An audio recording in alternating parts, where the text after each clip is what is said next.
The part I thought was unfair, Amin, is so many people are talking about JJ Redick playing only his starters the entire second half, as if the Lakers weren't up late, as if LeBron didn't block a shot with 90 seconds left that would indicate he doesn't seem terribly tired. LeBron didn't do anything in the fourth quarter, and it would make sense that the oldest player in the league would be tired, but they had the lead.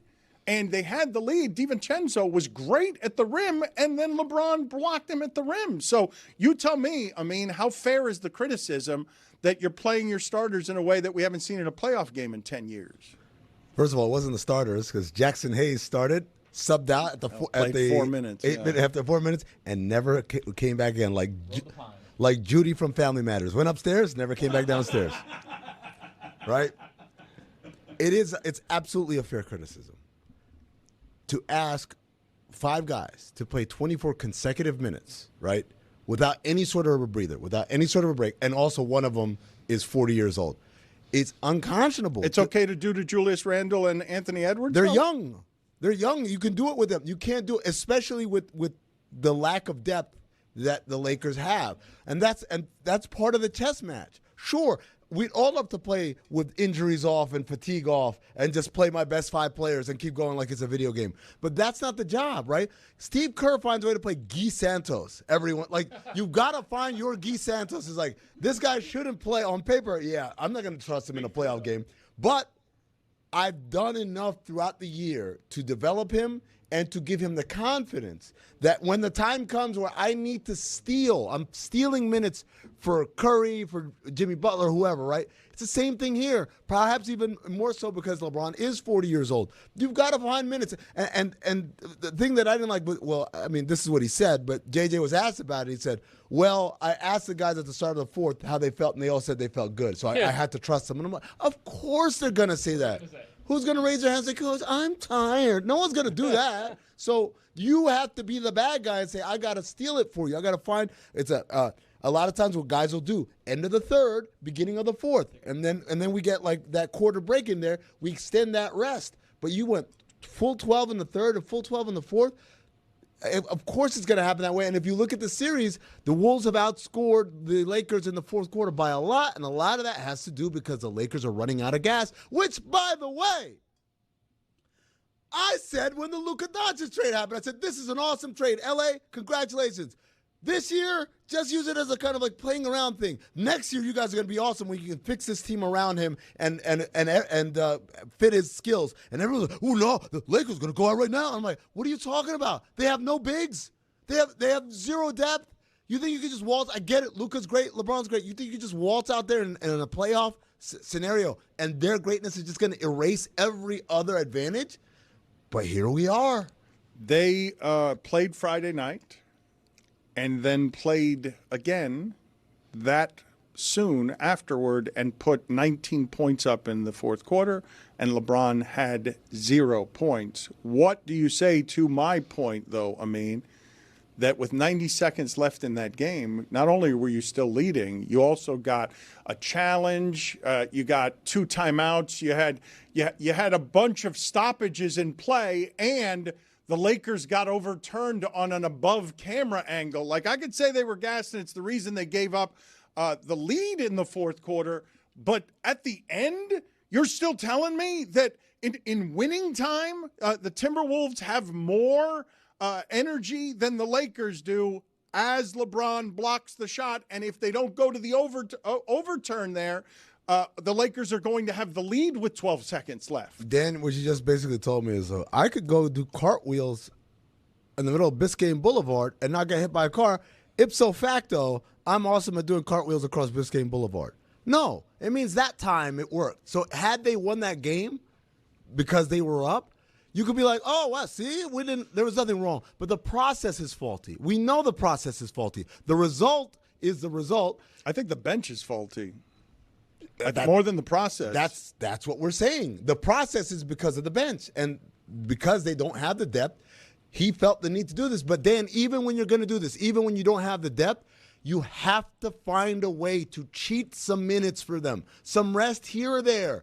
Maybe LeBron's out there and Luka's out. Maybe Luka's in and LeBron is out. Maybe they're both, like, whatever it is, you have to find someone on that bench you can look at that maybe like someone like Gabe Vincent. Just give him a couple of minutes in there, because otherwise what you're doing is you're putting an immense pressure of perfection on them.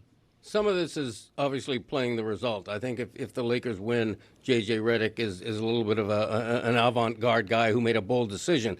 But Anthony Edwards said the Lakers were gassed in the fourth quarter. I believe that. I mean, if he's saying it, I believe it. And I don't see Redick living this down for the rest of this series if they lose. Anthony Chickalo, number 56. Chick. The Bucks have lost 8 of the last 9 games that Giannis has played in. And Giannis in those 9 games is averaging 30, 14, and 5. Damian Lillard goes out early yesterday. I don't know how many people are paying attention to that Pacers-Bucks series, but it would appear that the Bucks are 1 loss away from Giannis being out of there. And good God, does Brook Lopez and the rest of that team look thin when Chris Middleton isn't out there and Drew Holiday isn't out there. And it really does feel like Giannis is out there by himself and has no answers for what it is that the Pacers are doing. But the Pistons-Knicks game, I thought, was the one from yesterday. The Clippers-Nuggets ending was tremendous. But the no-foul call and the officiating in general at the end of a couple of these games that are close makes it so that we can argue about a bunch of different things that don't give the Knicks the proper credit for how they won that game yesterday. It's not just Brunson being injured and then dominating the fourth quarter. It's Karl Anthony Towns hitting just ridiculous threes. Like, he was so far from the basket on one of those that I'd argue that's a bad shot. And there were 2 bad shots, I thought, that won enormous games over the weekend. I know Jokic has made that shot a couple of times over Anthony Davis. It's a terrible shot. Like that. And the fact that they got a backdoor alley-oop at the buzzer because they were defending so ferociously against, don't let Jokic do that. The step back, he's going to fall out of bounds and throw it in from behind his neck. It's going to be Jamal Wilkes jump shot. It's not even going to be a normal jump shot. He's going to go well behind his head in a place that makes it the sky hook in terms of being unblockable. But it's a ridiculous, asinine shot.